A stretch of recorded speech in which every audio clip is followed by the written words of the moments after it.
we can log in on Fiverr easily. So you just need to follow some steps for that. But before that, make sure you hit the like and subscribe option.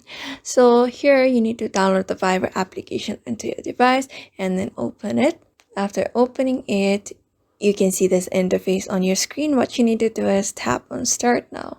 Here on this page, you need to choose the country you are from and enter your phone number that you have created your Fiverr account with. Here you can tap on it and you can see a bunch of list of countries. You may just tap on the particular country you belong from, and below that, tap your phone number and tap on continue. After that, tap on continue again and allow Fiverr to access your contacts. Also allow Fiverr to access your phone call logs. Tap on allow again, and it will verify your number. It may take a few seconds for that. After that, you will receive a code on the number that you have created your account with.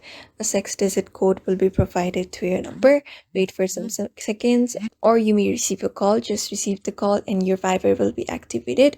Or you may also get the code in the form of text. After that, your profile info will appear on your screen and you may edit it accordingly if you want it, and then tap on this purple right icon.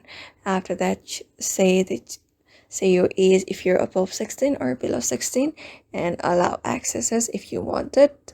And there you go, you have successfully logged in into your Fiverr account. If you have turned your backup on, then your messages will be at the same place where it was in your Fiverr. So in this way, you can log in into your Fiverr account very easily by following these steps. So I hope this video was helpful to you, and thank you for watching this video.